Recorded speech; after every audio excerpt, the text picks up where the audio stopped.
Well, there you have seen some of the facts. Good afternoon. I am Rita Kanya. Now, the facts revealed by the Gender Strategy for National Policy 2019 put the percentage of land owned by women in the country between 5 to 26% across Uganda. Now, in Uganda, it is true that women do not hold equal rights with men on issues of making decisions on land. Yet, when you take a look at the Constitution, they do have a say and they do have a right. But this afternoon, with the percentages that we have seen and I have shared with you, we're going to see how we can increase that access women's rights to land in our conversation in this e-conference. Joining me for it, I am going to just be introducing our panelists, and I will start off from my extreme left, where we do have Pamela Bella Nyamutoka Katoro, who is the Africa Regional Director at the International Institute of Rural Reconstruction, IIRR.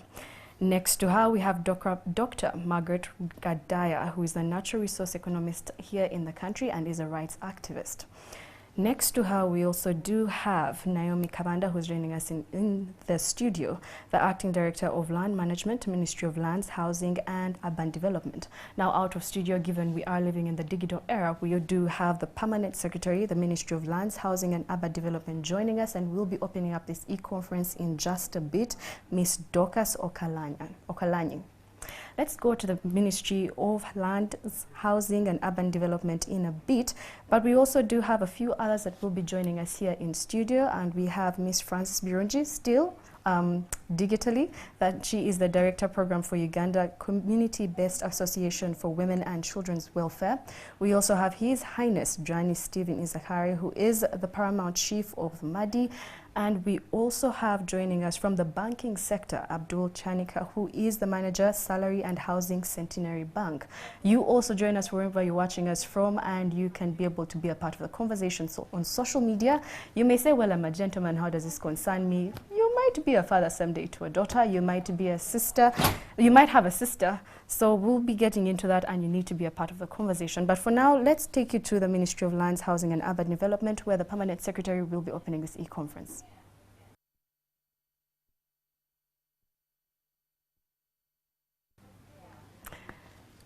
Well, the Permanent Secretary will be just opening the e-conference in just a bit, and she is coming from the Ministry of Lands, Housing and Urban Development. We take you there now.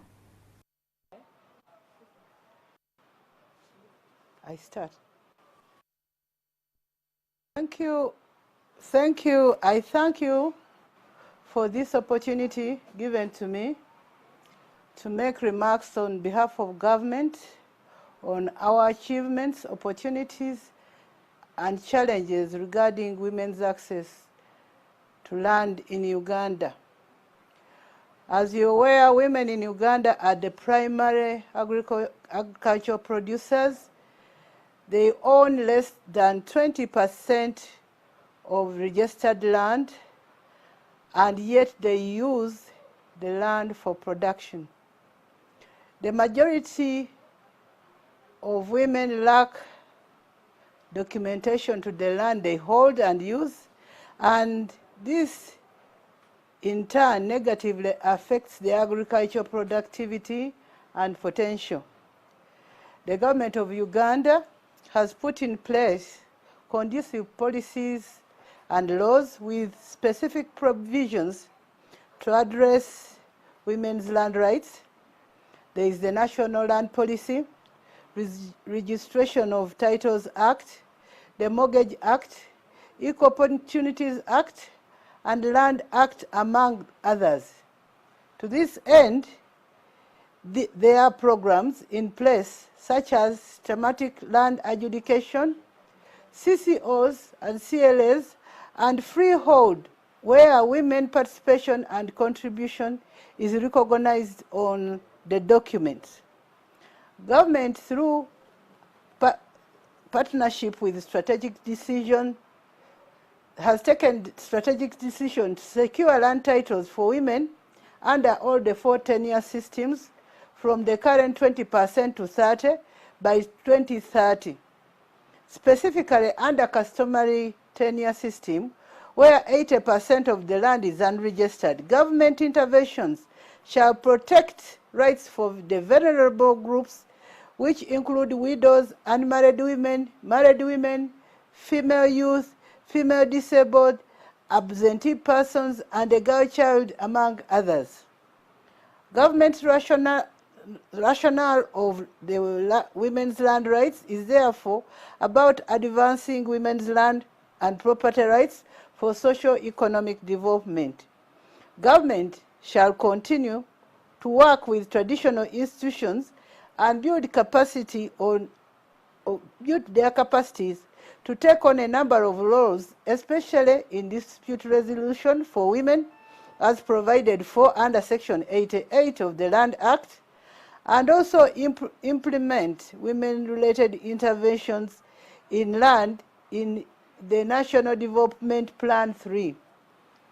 I thank all those stakeholders, including GLTN, UN Habitat, who have supported the Land Ministry to achieve interventions geared to securing women's land rights for purposes of enhancing their economic productivity and advancing their well-being.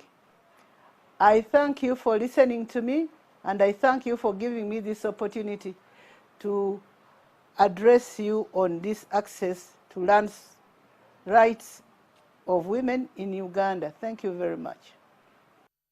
That was the Permanent Secretary within the Ministry of Lands and Housing and Urban Development, opening up the e-conference this afternoon on women and access to land rights in Uganda. In case you're just joining us, you're most welcome to the conversation.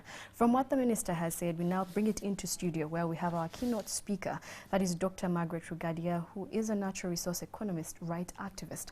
Now, Doctor, from what the speaker and the previous speaker, who is the Permanent Secretary within the Ministry of Lands, Housing and Urban Development, has mentioned, where do you put Uganda in terms of women access to rights when it comes to land?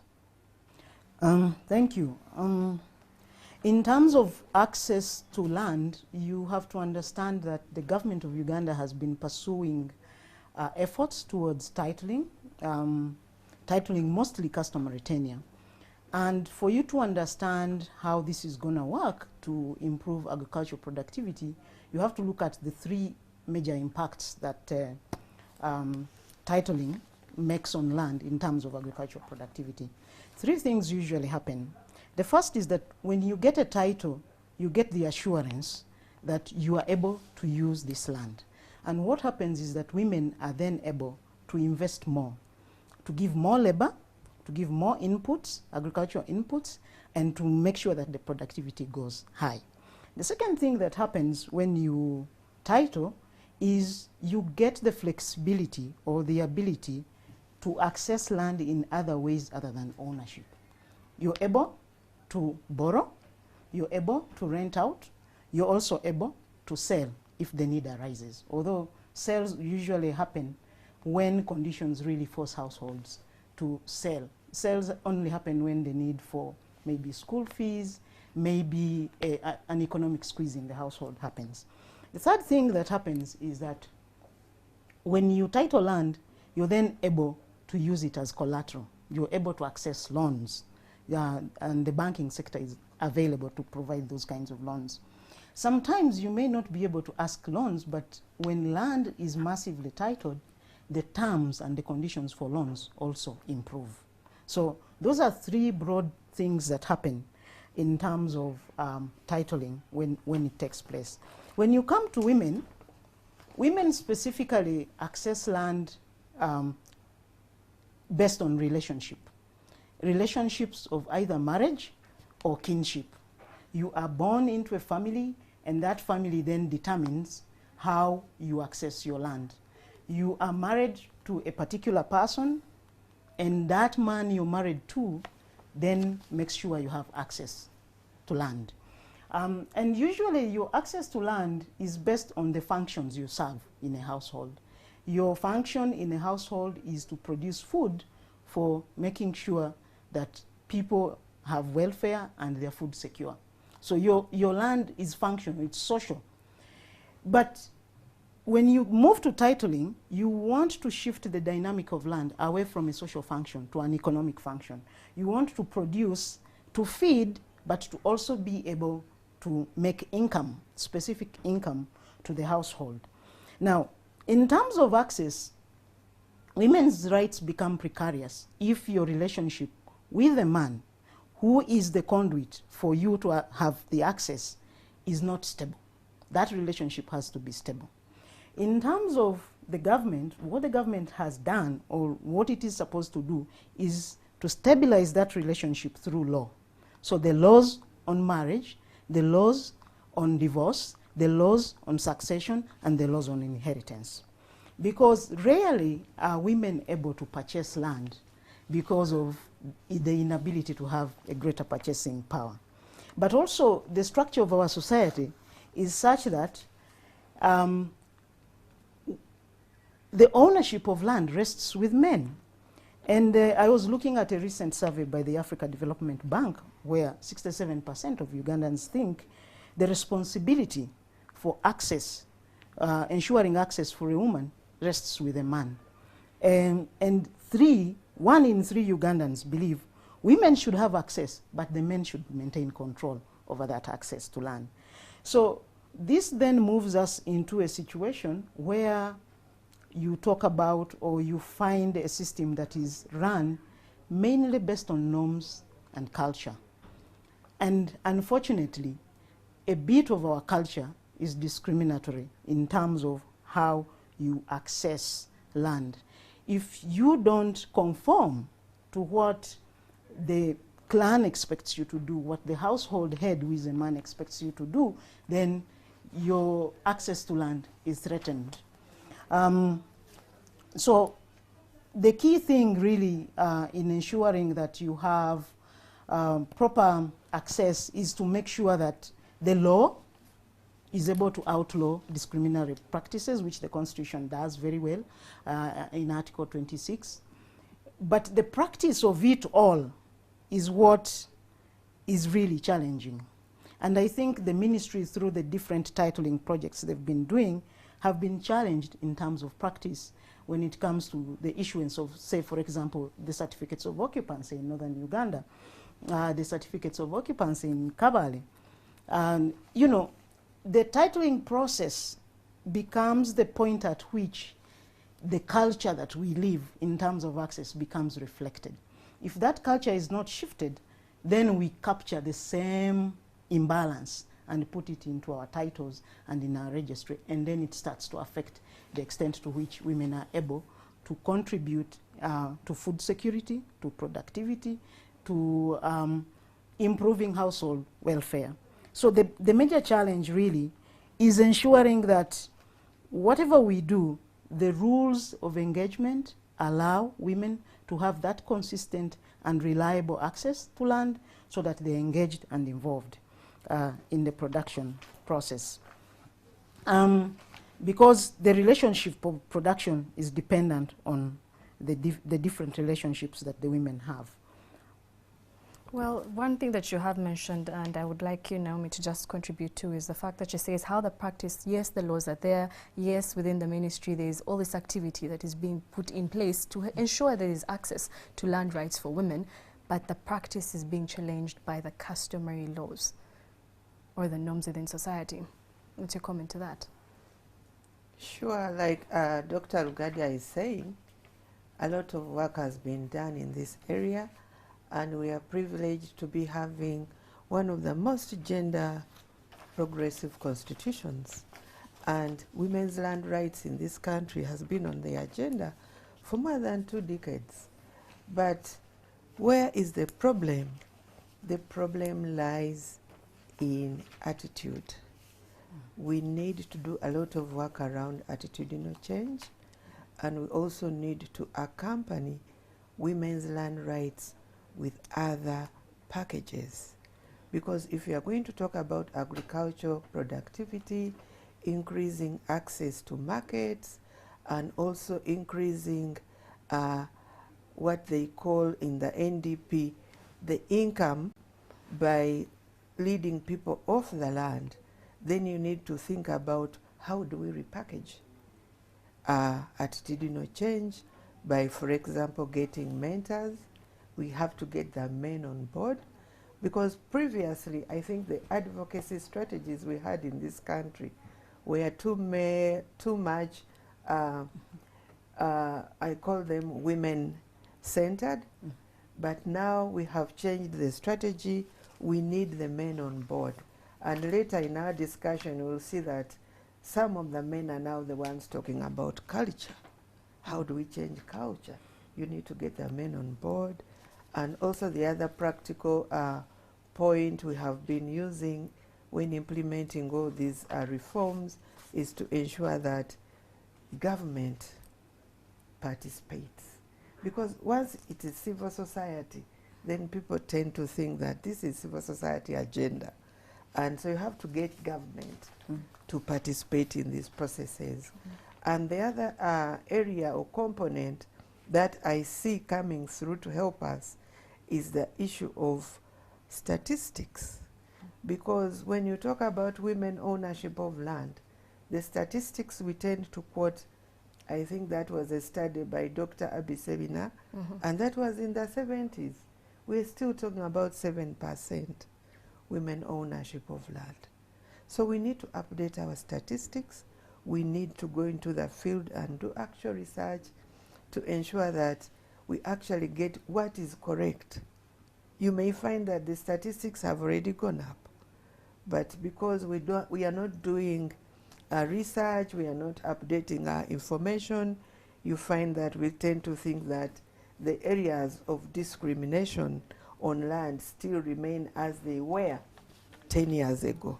Many things have changed. What has changed? Because you see, a number of people, for them, even right now, this conversation is moved, but every woman has access. If I, as a man, can access land, perhaps any woman right now can. But when we mention the fact that, and it's what Dr. Gadia had mentioned earlier, is that there's a way the practice is being blocked. The laws are there. The access to where you can go and actually go ahead and say, you know, you're getting the land title is there. But something is stopping these women from owning the land. Where is the gap? If you could just break it down for us. The gap, when you look at, for example, the contemporary issues, I'll speak about areas, for example, where we are now getting our oil, the Albertine Graben. The studies coming through were showing that most of the land in those areas is untitled, and it was subject to a lot of abuse. But continuous engagement. The gap is in communication, the gap in how do these women get to know of what is going on in their areas of locality. And we did some study in northern Uganda, and we found that, for example, it's a taboo. It's still a taboo for some cultures to find a woman listening to a radio. So the communication and how we package our communication is where the gap lies most. And then coupled with that, you find that the levels of illiteracy amongst women is still high. And like this African proverb where you say that if you want to hide something from an African, put it in a what? Put it in a book. Women cannot access this information. It is only the urban women who are able maybe to read a newspaper, maybe once a year or twice a year, and what they will rush, the page they will rush to is the one for Senga, is the one for the cartoon, maybe showing the children are dancing or something like that.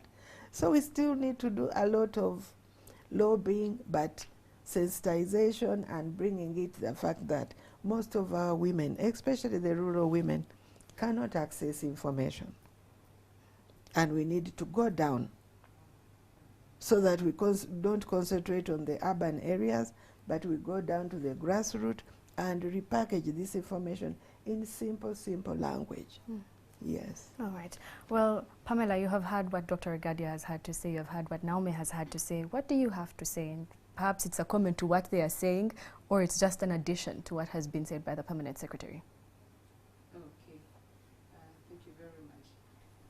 Yeah, heard what everybody has said, and from our experience, you know, working with in the rural areas, promoting the not just titling but the whole land tenure systems, which is really to see how both men and women can access the whole continuum of rights, land rights. From where we stand, the key issue is how we address the entire ecosystem around land access.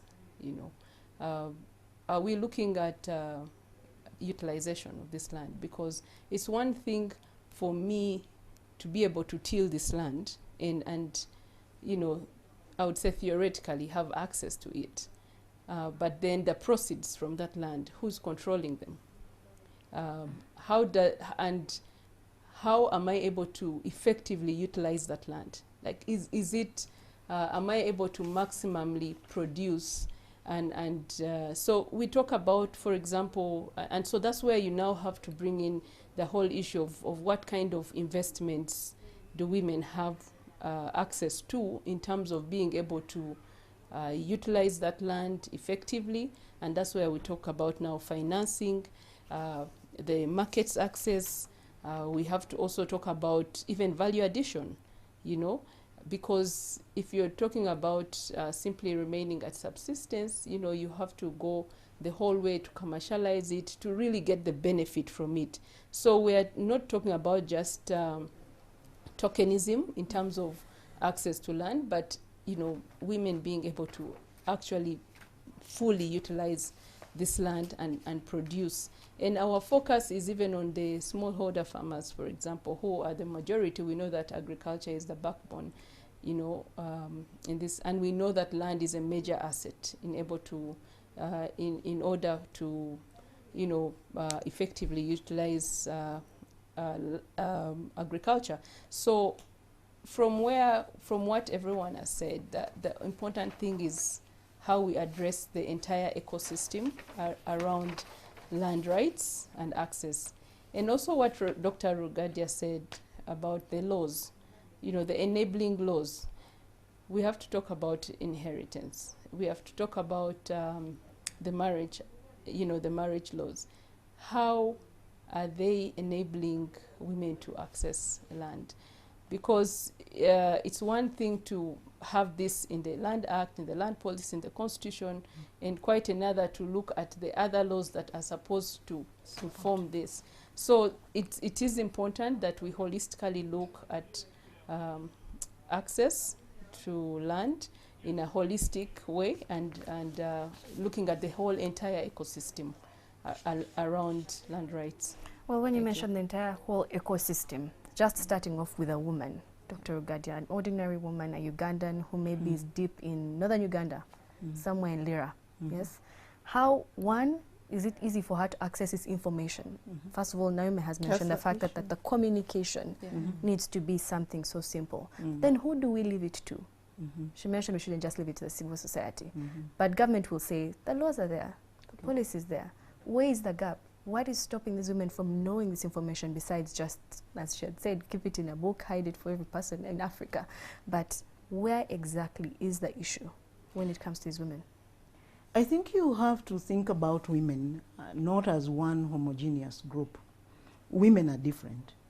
How I access information and how I transact on land and what I do with land is different from the woman who is in Lira and how she uses her land. And also, access to land for women also varies depending on the stage in your life cycle. A woman who is young, who is freshly married, accesses land to sustain her little home and a few members of her household. A woman who's widowed needs land for a different purpose, to raise the orphans and safeguard the right of the orphans to inherit that land, away from the clan, which might even be prying, or other family members who may be trying to get to this land. A woman who has never been married is allocated a piece of land often of their family home, because the expectation that the husband would allocate her land to produce is not met, it's not fulfilled. So the life cycle of a woman determines to a very large extent at what point and how they access land. But I think the bigger point here is how much of the land do they need to access and what do they use it for in terms of production? Because if I access land and I can only access a fraction that addresses my everyday needs, it means my other needs that could be economic, that could lead me to production that brings income beyond the subsistence of the household is not met. So the key question or the configuration that the Ministry of Lands has to think about, and the development partners as IRR and UN Habitat have to think about, is how do you move this woman's labor that is largely subsistence on a small piece of land to serve both the subsistence and the economic need. Now, this is where things like loans come in, you know, financing and so on. But like Pamela says, there is a whole infrastructure that needs to happen there. Because if you give me land and I produce and I don't have markets, you've sort of locked me up in essence. So what goes with secure tenure, what goes with my secure access of land has to be the services that help me to access market, the services that help me to keep my product safe, the services that help me to transport the logistical aspects. Those will make me as a woman in the household have a better production orientation, and will also make me have a better outreach to the market so that my income improves. But also the stability that comes with, I think one area that we have failed to address as Ugandans is the area of inheritance. It's quite a challenge. The world over, across Africa, the biggest source of access to land is usually through inheritance. All men secure land through inheritance. Now, in Africa, women don't inherit land. And we cannot have the level of resource that is needed to purchase. So how do we work to reform the inheritance practices? The law may be clear to say we inherit equally, 50-50 everybody, but the practice doesn't work that way. So the challenge for Ministry of Lands and the development partners is, as they reform the land sector laws, can they reform the related sector laws as well? The marriage law, the family law, the inheritance succession law, but also the cultural institutions now. The clan head, the family head, the household head.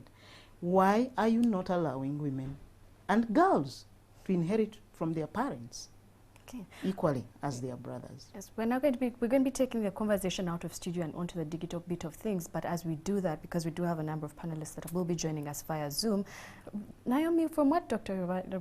Rugadia has said, what do you have to say about that? I agree with Dr. Rugadia and Pamela that the approach must be holistic. Holistic to the extent that you need to look at a number of things. The markets are important if the woman is going to produce, but also decision making on the money. For example, if we are moving out of subsistence agriculture into commercialization, you need to look at the component of what decision does this woman have in terms of, okay, she has put in all her labor, all her time, but when it comes to sharing of that income, does she have a say? How can we help her out? And you also have to look at another factor, that our parliament has not helped us in terms of reforming the succession laws and inheritance laws. And you look at our domestic relations bill, it was thrown away. I don't know, but those are some of the areas that, you know, the practice cannot be enforced unless you have the legal backing it. So we need to do a lot around legal reform, I agree, but still attitudinal change is a big issue. So it seems that we'll be having to take a number of steps backwards before we can go forward. Yes. So Pamela, I believe you've been having these conversations. How easy has it been for you to say, let's go backwards, let's undo this and let's start moving forward? How easy are those conversations to have in civil society? I want to say that culture is something that, you know, gets ingrained into us. We are socialized into a certain way from when we are very young.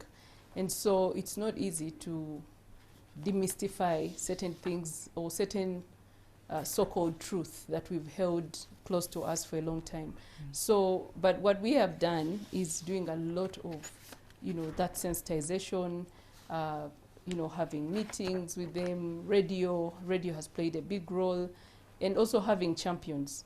We have, you'll be able to speak, to the cultural chiefs. These are champions who, when they speak to their fellow community members, they listen, and that begins the journey of the change in the attitudes. So I would say that it's not something that we expect a change immediately, but gradually we are seeing a change in how even relations at family level. We have cases where when we were supporting the people to register for the certificates of customary ownership, and we're saying, encouraging or promoting joint ownership.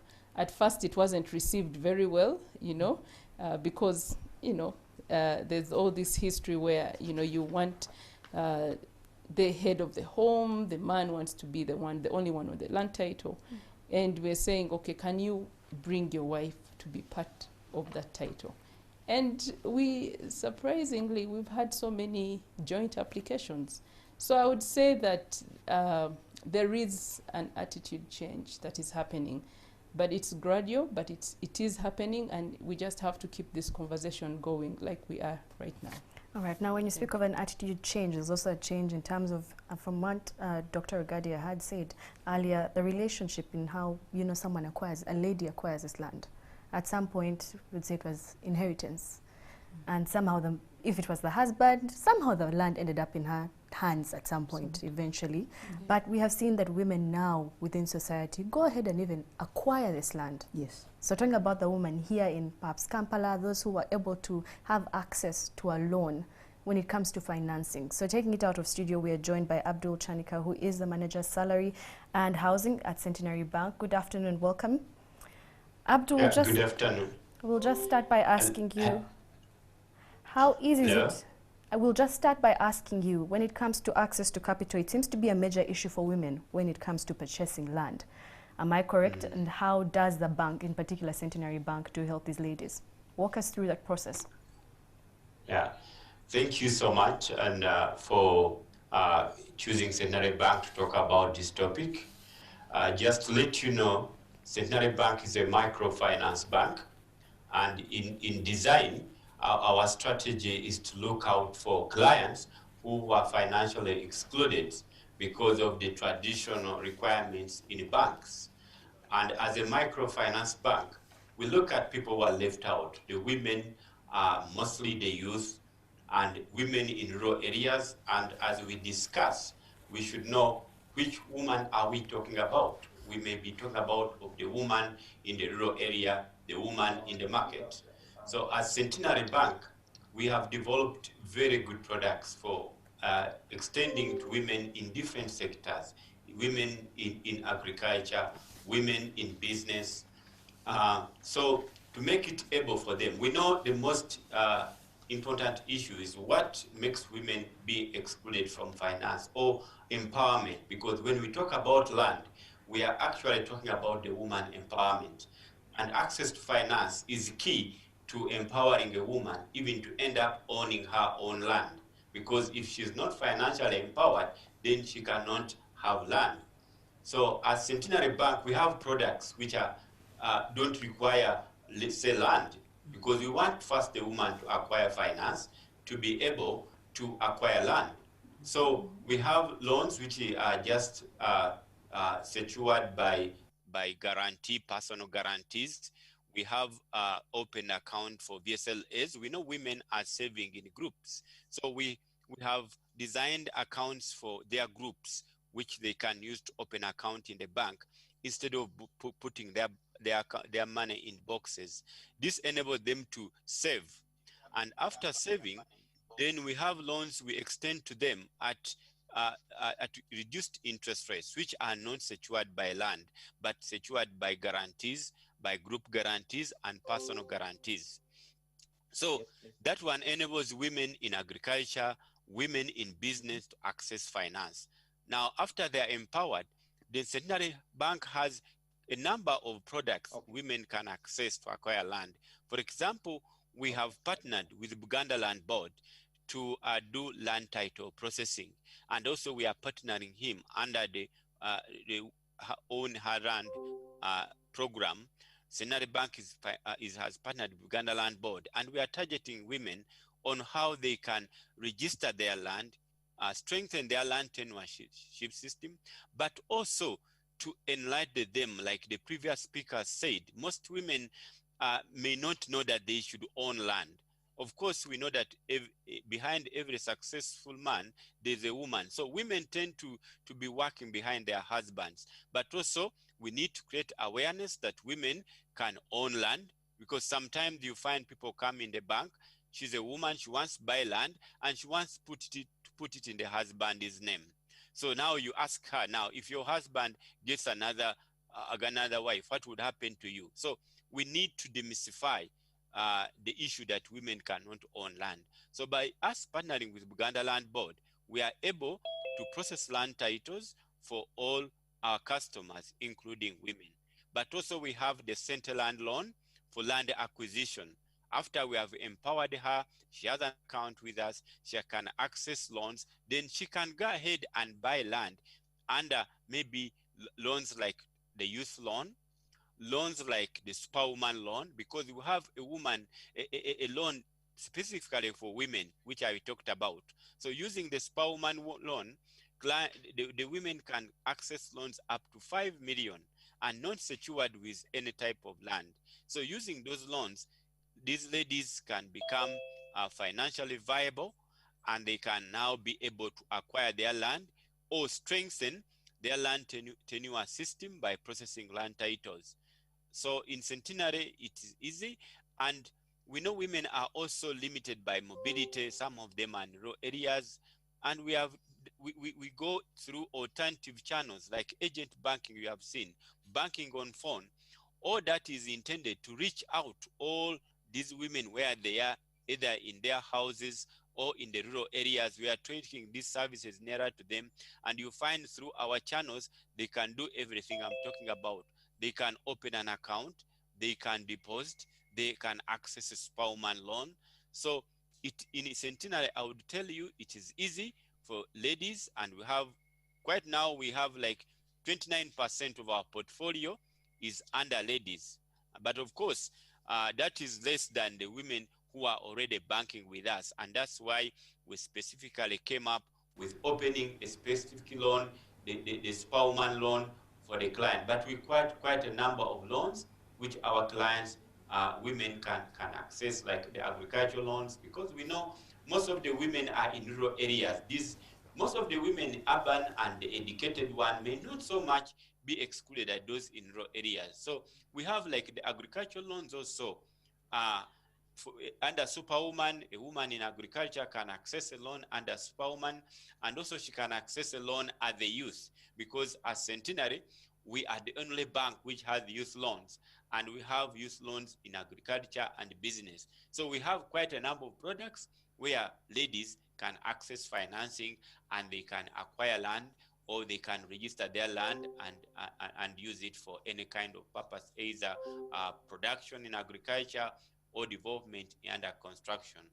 Yes, that is on our side in Centenary Bank, what we are doing. Thank you. Now, as a Centenary Bank, just to ask you another thing is that you have all these incredible interventions for ladies to access this money. But where is the challenge for the ladies that come to access the money? Are there particular challenges that they seem to come with that are cutting across?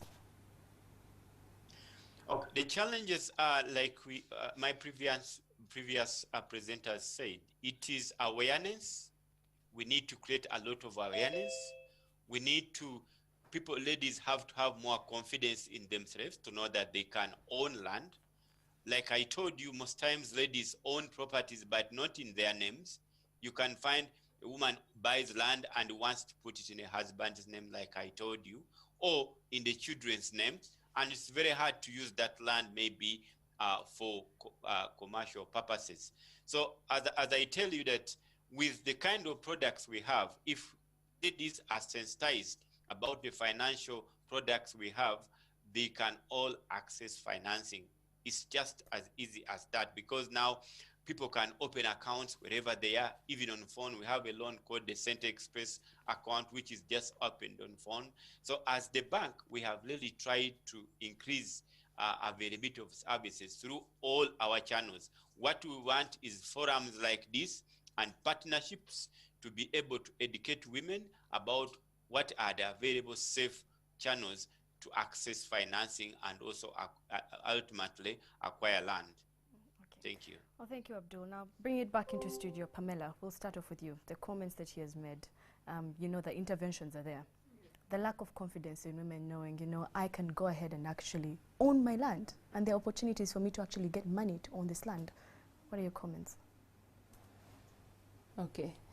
First of all, thank you very much, Abdul, for that elaborate description of the products that we have, and we're happy to have this partnership with Centenary Bank. As he said, one of the things, of course, is information. So how many people out there have the information? And then also, this is not particular to even Centenary Bank, but generally financial institutions. Sometimes the terms and conditions are not very favorable. So yes, there are products that are meant to support, you know, women, but we need to even go in and see, okay, so what are the interest rates like, you know? So we are saying thank you very much for the financial institutions to at least have these products that recognize that we need to have women's access increased, but let's also go further and further look into the terms and conditions, which is also critical. And then he raised the issue of the 29% of the loan portfolio being only women. And again, that speaks volumes because, and this is representative in most of the financial institutions. If you really look into the details of how many of that loan portfolio is attributed to women, you'll find it's a very, very small percentage. And so this is an appeal to financial institutions generally to come out boldly and develop this kind of products, you know, that can boldly make a statement and say, yes, this product will specifically be for women, and it will be specifically supporting women to access finance, you know, and make the terms more flexible. So I would say that from our perspective, these initiatives are very welcome, but we want to see more flexibility across the board in the terms and conditions. All right. Dr. Ogadia? Thank you. I want to step back a bit and start to look at the banks as businesses. They are private sector, they are businesses. Now, no matter the products Centenary Bank has designed, I don't think there is any lender out there who wants to lend when they are not sure that whatever they are lending you to do is profitable, sufficiently profitable, and has appropriate returns for you to clear the line of credit they will have extended to you. So the first thing you need to think about when you're dealing with women is you're giving them loans to do what? Even if you want them to acquire land eventually. It means, in retrospective, land is not the asset they are staking to acquire the loan. And ably, he's told you they are using the groups, their savings groups, the VSLA, their circles. So what is it in land that is failing women to use it as the collateral to access the loan so that they do other things that produce income, that give them money? I think for me, that's the bigger challenge that the ministry in charge of policy and the partners like Pamela have to think about.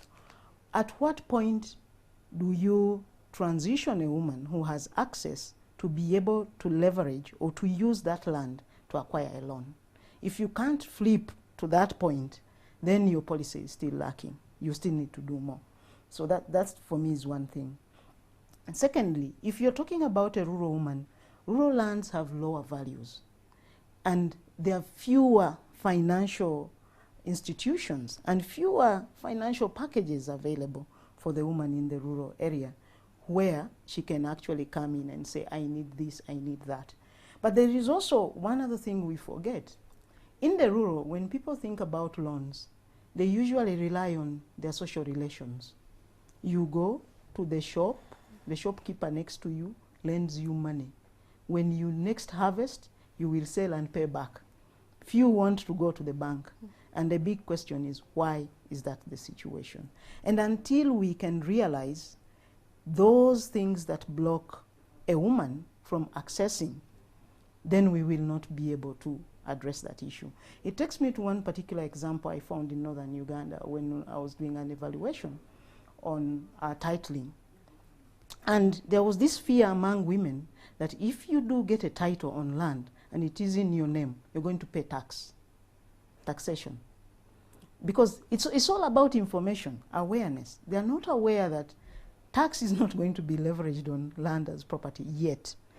Tax is on specific properties that are developments on land at the moment, in urban areas, maybe only in Kampala for the moment. But for somebody who does not have the correct information, only that rumor is enough to say, please keep your title, I'll stay where I am, and I'll stay in my situation, which is not a very positive situation for a woman.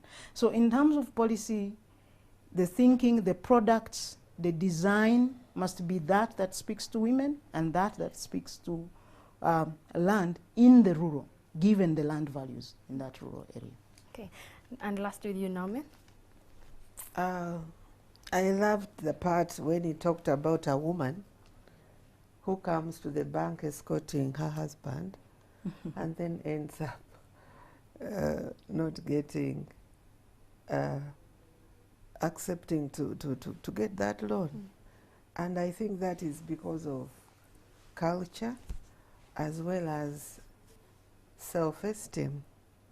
I work in the land office, and I've worked in the land office for the last 30 years. But what is even much more interesting, I've seen cases where a husband and wife will walk into that office to do a transfer. They've bought the parcel together, and they walk into the land office to have it registered. And you find that the woman will still step back. She has contributed maybe 50%, and in some cases more. But she will walk into the land office, and because of that culture and I think lack of self-esteem and information, she will still stay, and she will not accept her name to go on that title. And as a woman officer, I have had to do a lot of awareness, even at that level, where two people are walking into my office. But I'm looking at the market out there. How many women are even aware that they can put land in their names? So it all goes back to, self-esteem and packaging of information, and then creating a holistic approach around these issues. Because the women agenda has been with us for a while, but I still say we have not reached the grassroots. We have done a lot in terms of politicking, the banking, the literate. But when you look at the levels of who is benefiting, even with these NGOs, and name it the donors, we have not addressed the person to whom these services must go, and to change what is happening at the household level.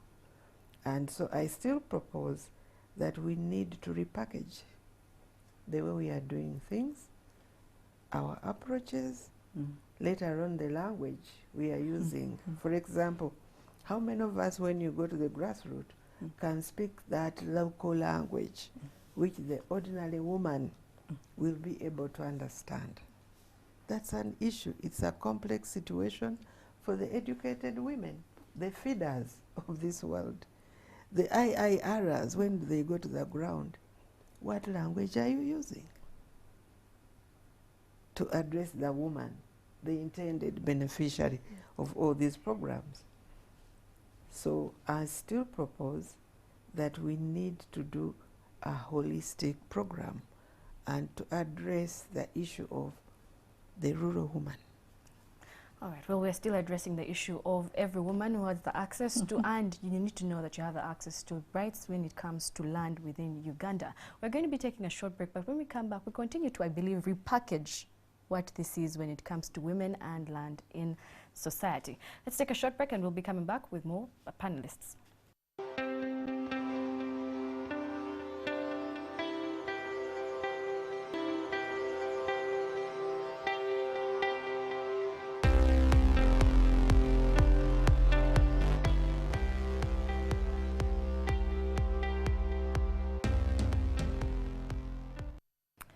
The conversation this afternoon continues to center around women and access to land rights in Uganda. And one of the things that has been mentioned is there seems to be a challenge when it comes to the customary, the cultural bit of it, that seems to hold the woman back.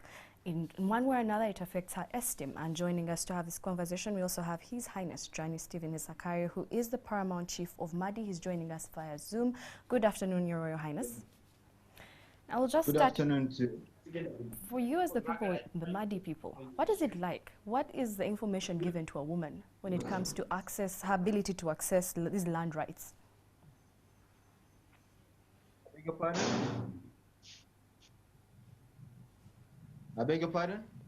What I would just like to ask you, what is it like in the Madi culture when it comes to women being able to access land rights?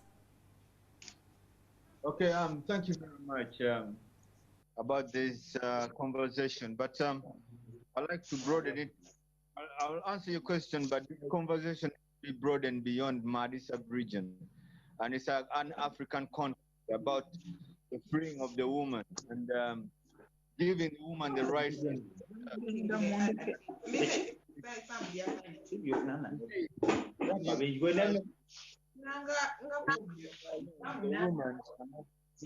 producing 50% GDP through agriculture. You understand? And yet, the land rights holdings that the woman has got is almost nil. 80% of land in is customary land. You understand? And to which the women hold nil. The gentleman, our good friend Abdul Shankar was talking about banks and 5 million and stuff like that to give women. But well, that's a joke. Because at the end of the day, 5 million is what? It can't buy even a land in Kampala. It can't buy any piece of land. Maybe you come to the roof so far to get stuff like that. But how is it that a woman has to buy land and yet she's half of the creation? The land that is here belongs as much to the woman as it belongs to the man. You understand? There's no monopoly of land as long as you're born and you're created, you're a human being. Yeah, there's land, space for trees, there's space for animals, there's space for... Why is it that women don't have their land rights? You understand? So the question is not banking or the other things, and the question is the moral wrong in society that is being dished out to the women to the point that even women start to believe that the only way they can do land is working hard to get these lands. You understand? Which is the wrong thing. Us in Madi sub-region, culturally, the stories go like this. We were like in the times of slavery, when if you left your woman behind, you'd come back and find them gone. And when you cross. Well, we seem to be having an issue hearing you quite clearly, Your Royal Highness. If you could perhaps just be a little bit more audible, I beg your pardon, and we'll be getting back to His Royal Highness in just a bit, who is in Adjumani. Now, we also go over to Simon Peter Mwesije, who is a land tenure advisor within the UN Habitat and also Global Land Tool Network. We have him via Zoom as well, and you have been following the conversation, Simon Peter. what would you like to add on from the start of the conversation to where we have gotten? Is there a particular area that you'd like to add on to, or is there a particular bit of it that you think we just might have missed out on?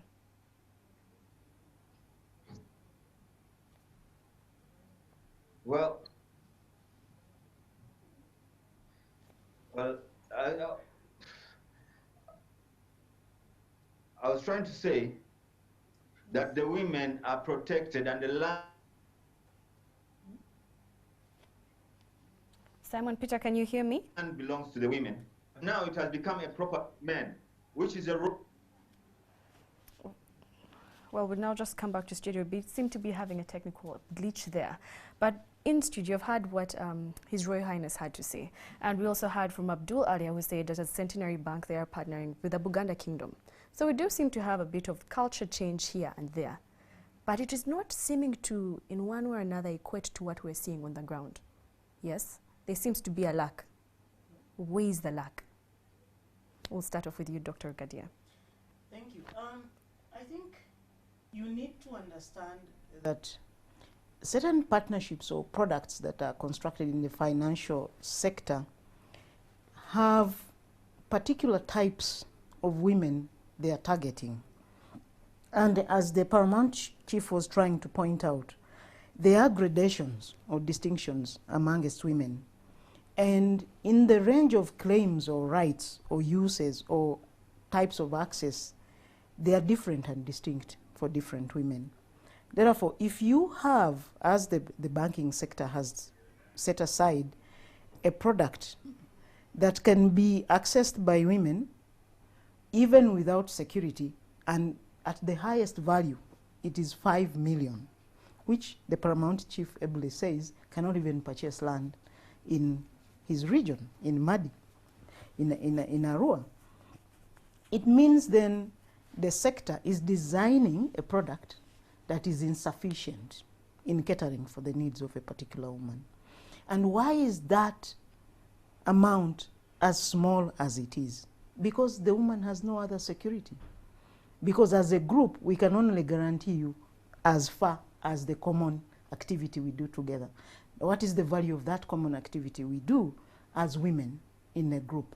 So the bank will only be able to give us credit to the point that we can guarantee payback.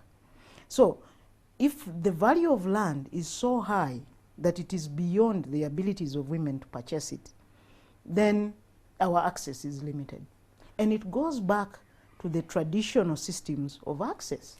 It is still dependent on the goodwill of my husband, the goodwill of my father, the goodwill of my uncle, the goodwill of my brother, who are the holders of rights in my society.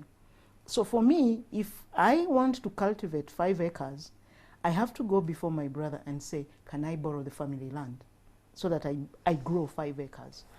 So what are the terms for me to access that land? And what kind of relationship? If I'm not in good terms with my brother, I will never access that land. That alone means that my rights on land are really shaky and precarious.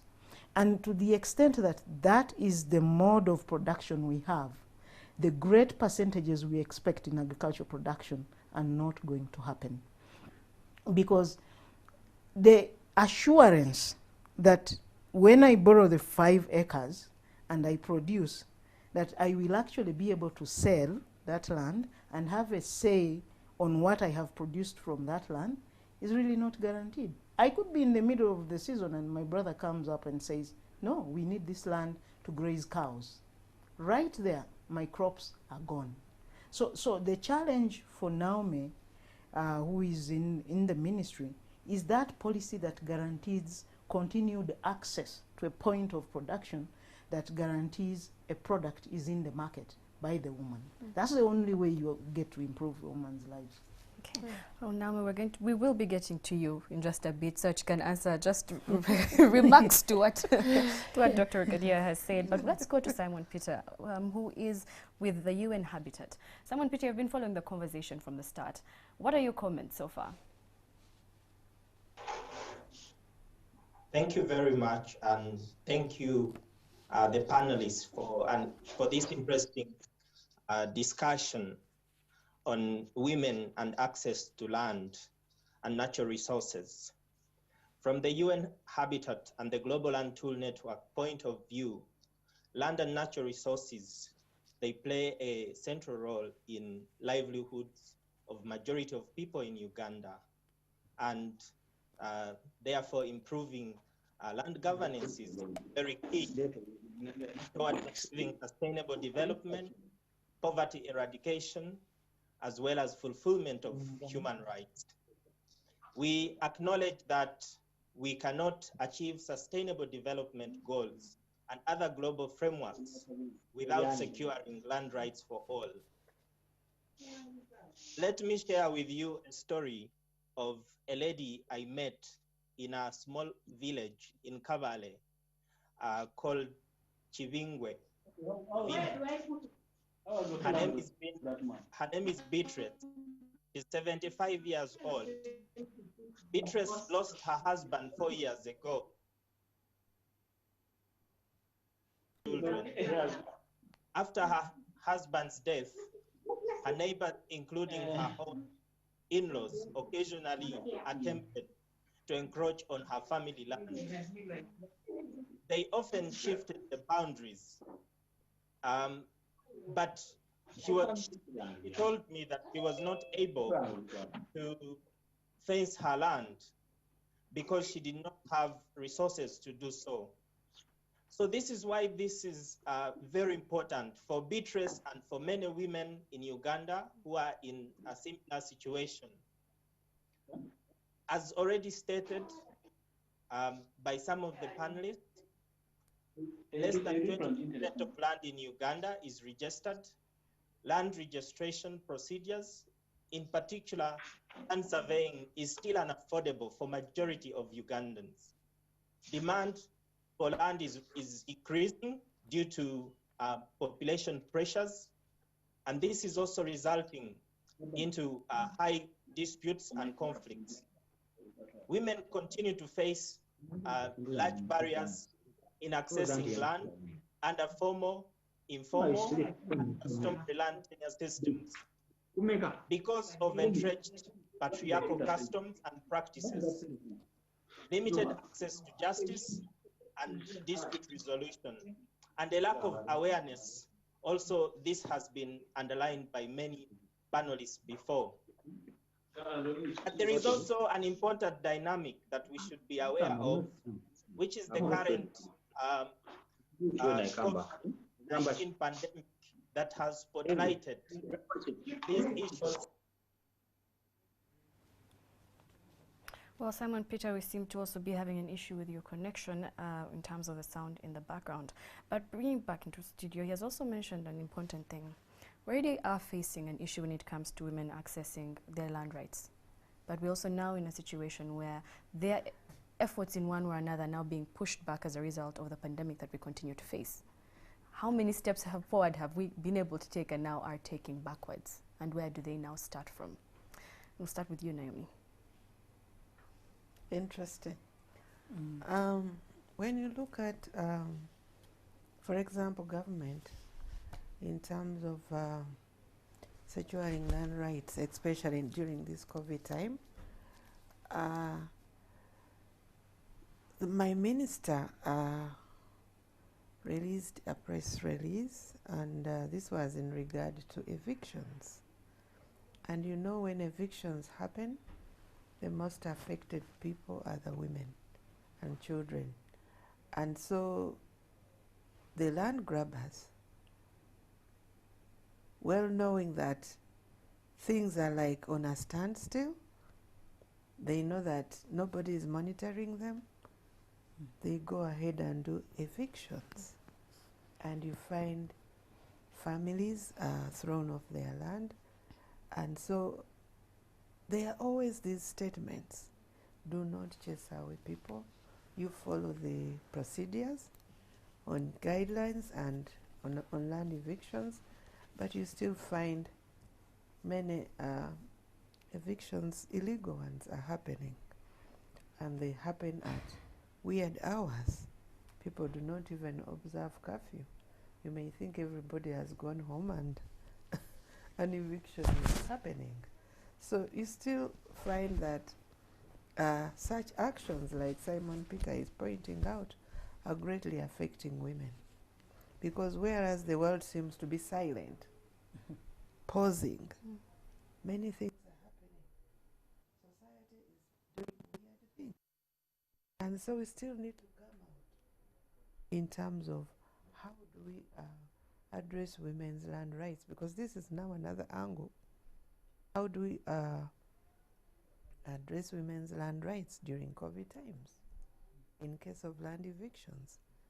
Before, women maybe would go in community centers and access information. Now everybody is saying, be at home, work from home. So the issue of domestic violence is also trickling in, and it's on the increase.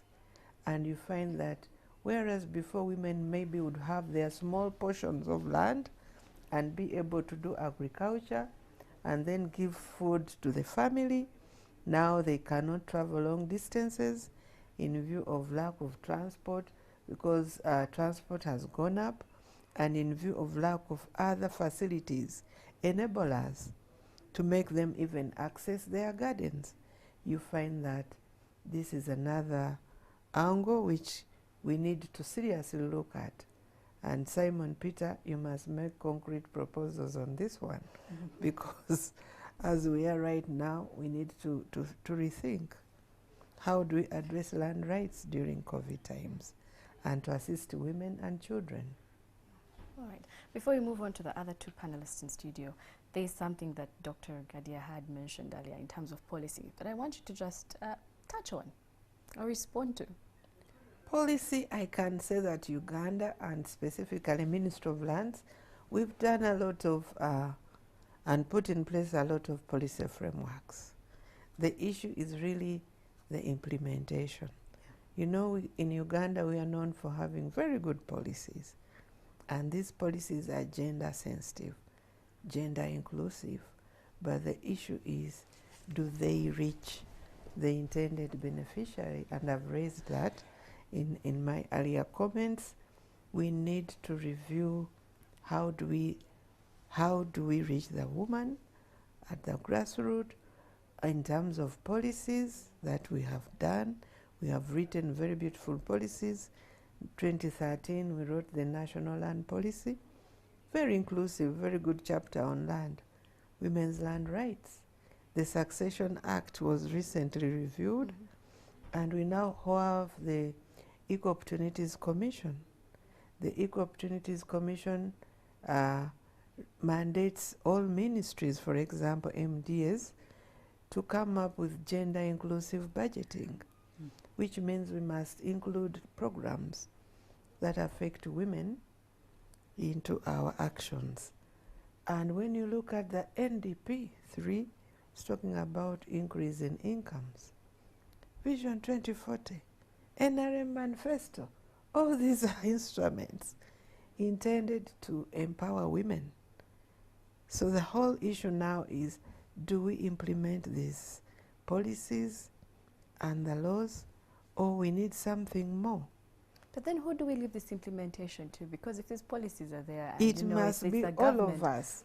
Concerted efforts from all stakeholders, our development partners, civil society, the press, and everybody. We are all in it, and we have to be at it, all of us. All right. Well, I'll start with you, Pamela. Remarks from what Naomi has just said about who we now leave it to, the implementation. You have been in one way or another calling on all stakeholders to be a part of this. It's something you can all do. But also what Simon Peter has said. Yes, so just to reiterate what Naomi has said, that it requires a concerted effort from all the partners, all the stakeholders in the different realms. So yes, government will put in place these policies. We have the judiciary that also has to come in to ensure that, you know, there's justice, because this also goes beyond just you know, having the policies in place, but for example, do the courts deliver justice? How long does it take for land cases? We know that it's on record that land cases take the longest, you know, to be adjudicated in this country and in many countries. And we all know that justice delayed is, you know, is justice denied. So what is the role of how is the judiciary helping, you know, in terms of land access for women, you know? One of the women, you know, an old lady, she gave a testimony that, you know, she's almost over 80 years. And she had been trekking to court. You know, an old lady, she had been trekking to court since she was in her 60s. And she's 80, and the case has never been, you know, there's no final decision. You know, there's appeals and everything. So what does that mean? So in the meantime, her land rights are being, you know, trodden on. She's not able to access that land. She's not able to use it. She's getting old. She's probably going to die before even, you know, she's able to benefit from that land. So again, it's various institutions that have to play a concerted role. We have the land institutions, the local government. I'm glad we have somebody who will be speaking from the local government, and they will tell us how, you know, even at the local government level, what is their role. There's a lot of functions, land functions, that happen at the local government level, and how efficiently are they working. If we talk about also, you know, the roles of even the development partners, you know, so communication, information, how much information are we taking out there? Even you as the media, you know, you have a huge role to play in this campaign, you know, to really see women having their land rights being accessed. So I would say it's really the role of everybody. You know, we all have to understand what is our stake. Cultural leaders, what messages are we taking out there, you know? So it is a concerted effort, and it's a call to everybody, government, civil society, public sector, private sector, to play their role in terms of really actualizing this rights. Well, when you speak about everybody, we actually have Frances Birungi Odong, who is the Director of Program for Uganda Community-Based Association for Women and Children's Welfare, and she is doing something. And perhaps you can share with us, Frances, what has been your experience when it comes to just taking a look at how easy perhaps it is for women to access these land rights, or how difficult it is in terms of CCOs? Okay, thank you very much. I work with an organization that actually works at the grassroots level with grassroots women. So we actually on the ground and working with the kind of women that have been described as people that should be really benefiting from this process. So the issue really for us is the gap between the laws and the policies. And the challenge that we have is that we have these very good laws, like the previous speakers have said, but unfortunately on ground where we work, the realities on ground are very different. And this is mainly because of our culture, like many of the previous speakers have said. So we have these laws that have come out, like the Constitution itself, the Land Act, the land policy, that are bringing out, you know, legal frameworks to be able to protect women's rights. And the idea behind this is basically to make sure that women are able to enjoy the whole spectrum of rights. So not only the access, not only being able to use the land, but also being able to make decisions on this land, and also being able to own, for example, have a document that that proves that they are co-owners or they are owners of this land. So the laws are very clear on that, but because of our cultures, because of the fact that the system in which we operate is a patriarchal system, where land is provided through the line of the male lineage, we find that women do not have the whole spectrum of rights. They will only be able to access, they would be able to use the land based on the relationship that they are having with a man, like a father or a son, like the previous speaker has said, but not necessarily to make decisions on this line. For example, to bequeath that land to their children, or to decide on the, whether the land should be sold or anything that has to be used for that land. So that is the problem that we are dealing with at the local level. So what we suggest, or what we do in our organization, is we try as much as possible to make sure that these laws are really implemented, like Naomi was saying, because that's the problem. The laws are not being implemented.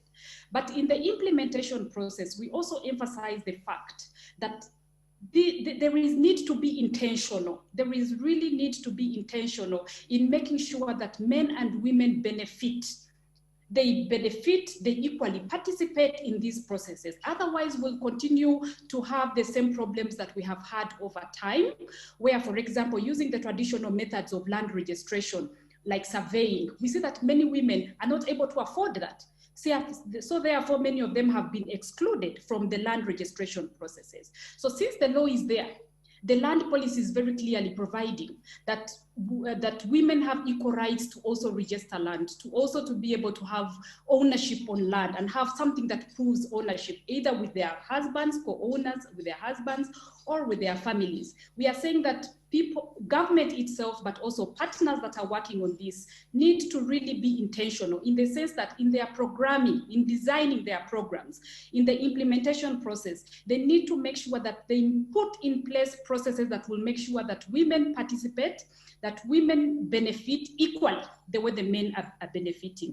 For example, when it comes to land registration, it is very important in our programs for government and some of us that are working on land registration to ensure that we utilize processes or tools or approaches that are proper, that are affordable, that are accessible. So if you bring a surveyor, the ordinary woman will not be able to afford that. They will not come. They will not utilize this service. So we need to look at some of those processes that are available, that are cheap, that are affordable. Like, for example, the UN Habitat has a tool that is called the social tenure domain model. So using this tool that is pro-poor, that uses GPS, that uses tablets which are accessible, we see that more women will be able to participate in this process and therefore benefit in registering their land. Also beyond that, we need to do evaluation in our interventions. We need to evaluate and see really what change is happening. The previous speakers have said that there have been so many changes that have happened in terms of women being able to benefit from this process, but where is the evidence? So we need to undertake research, we need to evaluate, and there are approaches like the gender evaluation criteria that we are using, also developed by UN Habitat, that can be used to be able to evaluate, to check whether the land administration processes, the land governance systems of the government are benefiting men and women equally. And finally, the issue of interrogating the issue, the underlying issue. Many times when we go to the communities, we do not have these conversations with the communities to really interrogate and find out why is it that women continue to face the challenges that they face to register land, or to be able to enjoy the full spectrum of rights, to access, to own, to control. Why is it that women are still tied in poverty and are not able to enjoy their land rights? So we need to have these bold conversations in communities to see how some of these discriminatory social norms can be transformed. For as long as communities, especially the men who are the custodians of these customary laws, who are the actors of these laws, for as long as they do not understand and appreciate the benefit of women participating in these processes, we shall continue to see that they will not want to be part of this process, and they will deny to include their wives or to bequeath land or to change some of those cultures that deny women to own land. So it is very important to be very intentional in these processes of land registration to engender and make sure that men and women equally participate but equally benefit from some of these processes. Thank you. Thank you so much, Francis. Now, with well put, as you mentioned, that we need to be intentional. As we wrap up this conversation, we want to take a look at the solutions therein. We have highlighted all the problems, all the challenges that are in different places, in different sectors. But now, going forward, we'll start with you, Dr. Margaret. Going forward, what should be the solution? I think all speakers have accepted that one of our biggest challenges is really failure to implement law reform. The laws have changed, rules have changed, but we're not implementing. And I think, to me, there are two big issues around non-implementation, and these can be unclogged. One is the political will. Has the government decided that this is a sector of priority for public investment, for which they can put resources that moves all these processes? If the land sector, from titling services, is contributing to the consolidated fund billions of shillings, money that is tangible in terms of government coffers, why is there less than 1% allocation of GDP to the delivery of land services in this country? Why is the budget of the Ministry of Lands the third smallest of all allocations in terms of budgeting? It's like you reform the law and you tell the government departments to do nothing about it. You've refused to finance them. So where's the public investment? You want productivity in agriculture to go up, and you're not investing resources for the producers of food, for the producers of crops to actually benefit.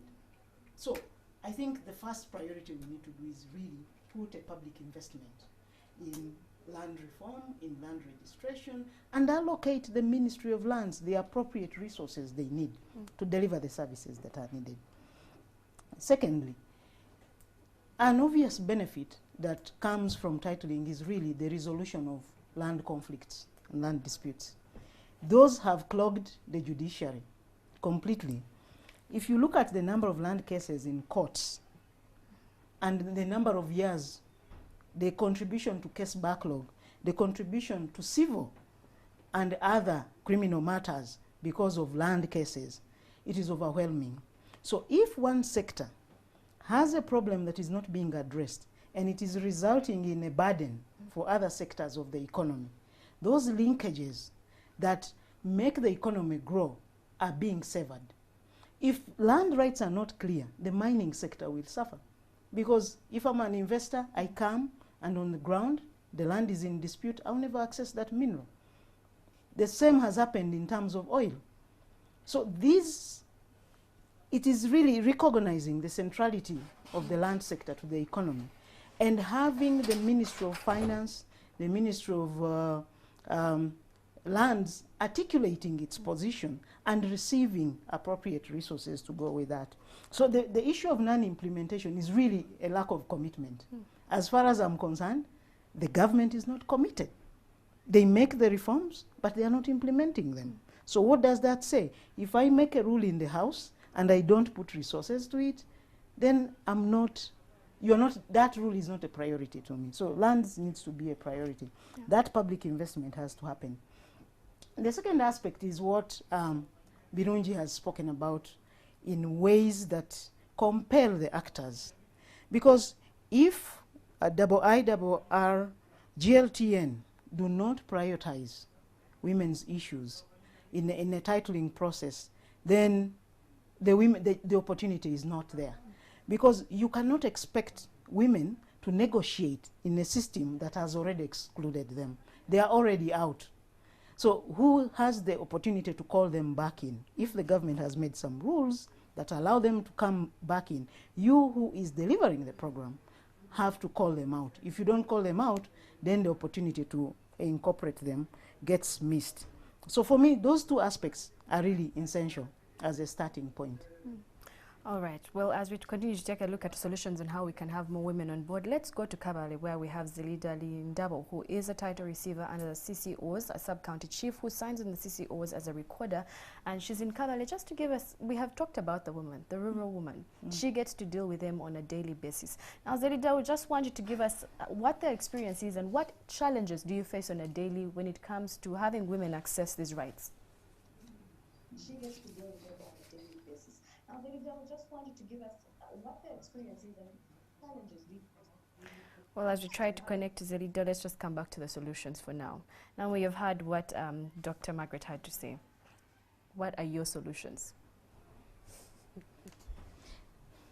Yeah, I would just add on the solutions, like Margaret is proposing, an additional budget. We need more resources into the sector to be able to implement the reforms, but we also need the political will, because without the politicians supporting us, then some of the laws, which are actually very, very pertinent, will remain on the table, and they have not been reformed, and that is also costing us a lot, because when you look at the domestic relations law, it is the one governing the relationship, and without touching that law, it means that the entire realm of rights, right from marriage to divorce, remains a very big challenge.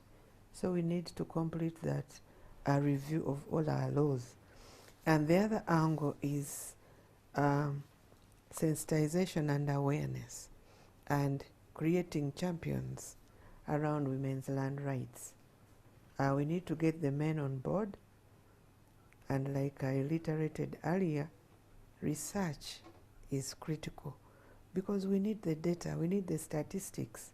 When you go to Ministry of Finance to argue with them, you need to state, where are your statistics? What proves your case?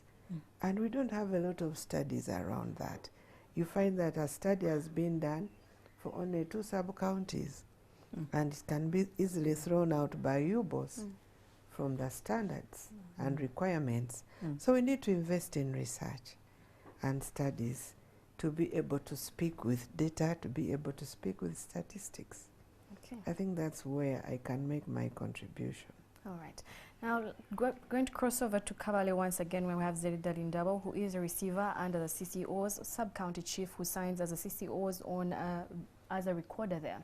Now, Zerida, if you are with me, you can just be able to tell us what challenges you do face, but also what solutions you think the government should take on, or any other stakeholders, to help ensure that women can be able to access these land rights.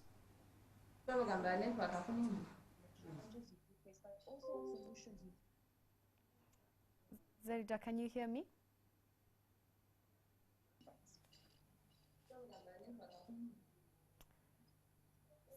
Zerida, can you hear me? Yes, I can hear you, please. Okay. Could you be able to give us what challenges the women face there, and also what solutions are needed to help with those challenges in Kabale? Yes, thank you very much. Women in Kabale have been facing a challenge of land. Women in Kabale, they have access to land, but they don't have control. They can go to the land, they dig, they use the land in the way they want, but when it comes to maybe selling the land, it is the husband, men who sell land. And when they sell land, even when it comes to signing land agreements, women don't participate. So men are free to sell land, and the women, they don't even ask. And this has brought in more conflicts, especially at household level, because of land, and at times a woman can just go to dig the land, and he finds the land is sold. She's not aware, because here in Kabale, you find even when the man is in the bar, he may decide to sell the land in the bar. They make agreement in the bar, and the woman is not aware, and the land just goes like that. So it is one of the challenges that women face here in Kabale. They have access, but they don't have control as far as land is concerned. What should be the solutions there? How can the women be more protected when it comes to access? What do you need to step in more? I beg your pardon? Where do you think the solution needs to be to these particular problems that you have raised? Thank you very much. And the solution here, I think, is from government and partners to come out deliberately, make deliberate effort to sensitize communities on land issues, so that women are empowered to protect land, and especially they need to, when it comes to titling land, they should make joint titles. Women should be to participate in titling land so that women have equal rights on land as men. So this should be a deliberate effort by government and development partners. Thank you so much, Zerida. Now back in studio, Pamela, you have heard what Zerida has had to say, but also what solutions do you have? Or perhaps suggestions for how we can move forward to have more women have access to land rights? Okay, thank you very much, Rita.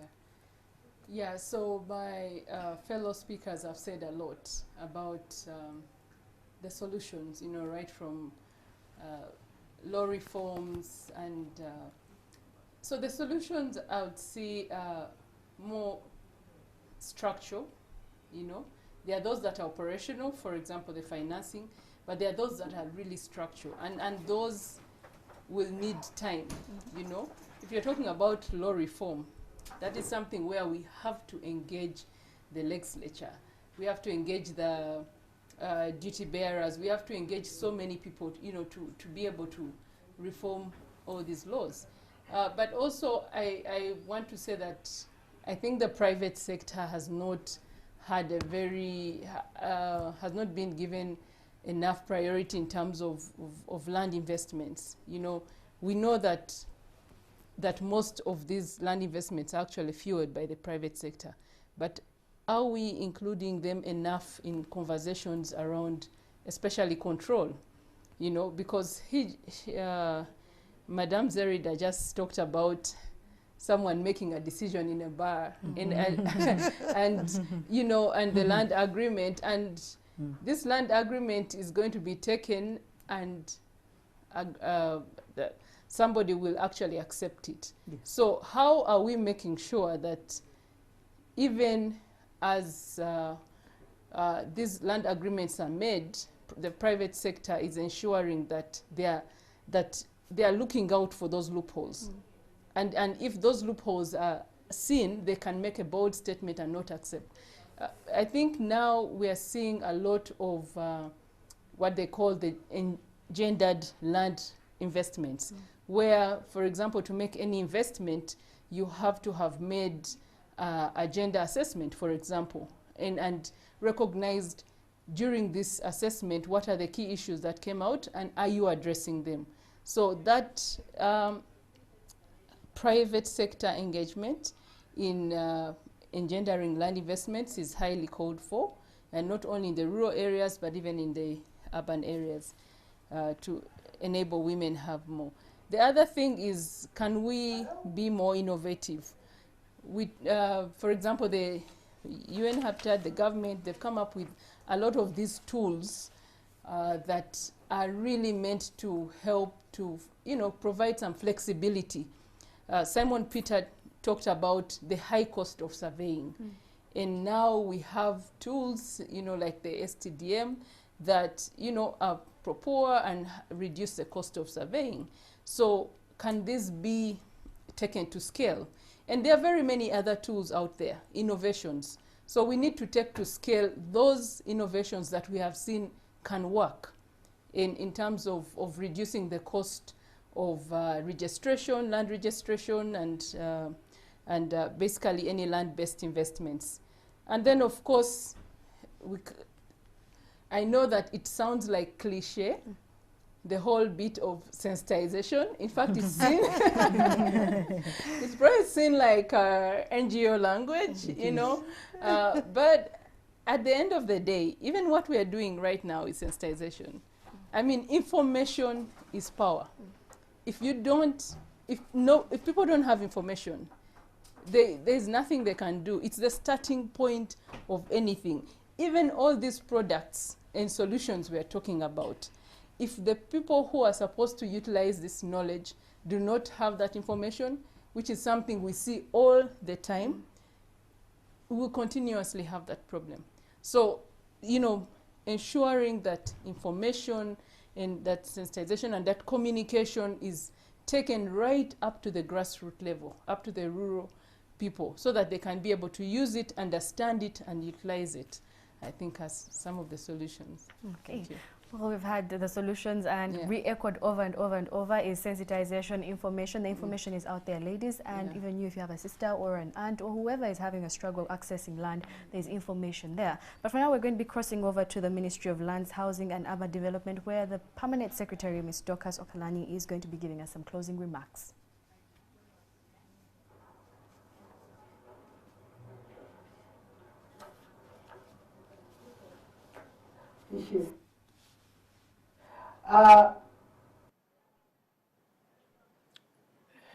Thank you very much. Thank you very much for allowing me again to make closing remarks at this very, very contributory meeting where we have, as government, learned a lot of things which we have not done to make sure that we implement the accessibility of women to land. And in my closing remarks, I'm going to point out a few things which I've noted from the conversation. Of course, the 1995 Constitution provides for equality and equity under Article 33. My ministry, with partners, we shall strive to work towards implementing these laws. The government certificates of customary ownership, freehold titles, and certificates of occupancy for the tenants on registered land must comply with gender-responsive interventions. It is important that we monitor these interventions to ensure that we bring about fundamental change and that women benefit. There is also need to collect data, gender-aggregated data, in the land sector, as this is important and it will enable us have holistic approaches to be taken to address both the practical and strategic needs of women in the land sector. Legal reforms in all sectors takes time and require a lot of sensitization and should not be an impediment to moving towards women's land rights and economic empowerment. So we need to be innovative and continue to articulate the benefits that gender-inclusive titling and interventions bring about. Availability of collateral security by women is critical. Banks and financial institutions need more sensitization on how to use the certificates of registration for women and economically empower them. We are talking of certificates in some areas like Mityana. We have certificates by tenants which they could be used to access finances if the banks allow. Sensitization and attitude change and male involvement is critical for landowners and users to be able to hold and access land for increased productivity and optimal use. In fact, sensitization for the male and male involvement is key, because we may not, if they are not involved, that's why we find people selling land in a bar.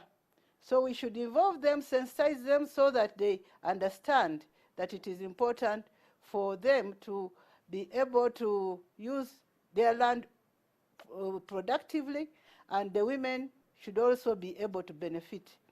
Government shall be soon issuing customary land titles to women in family, again in Kabale, Kisoro, Padel, Nebi, Ajumani, Bulisa, Utaleja, Mbale, and Namtumba districts, and freehold titles in Oyam.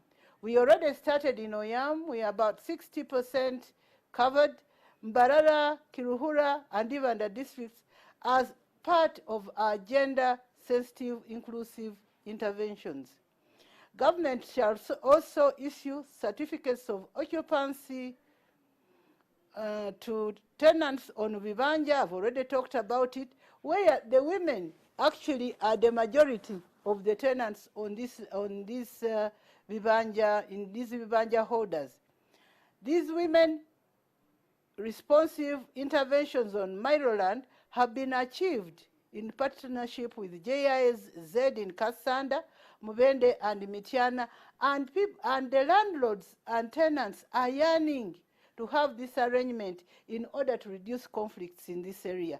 So women are getting more and more access to land in these areas, and we expect they will use the certificates for production and economic empowerment. Government shall continue to work with the traditional institutions and leaders because they speak to the local people in the local languages and understand the practices and norms that don't discriminate against women.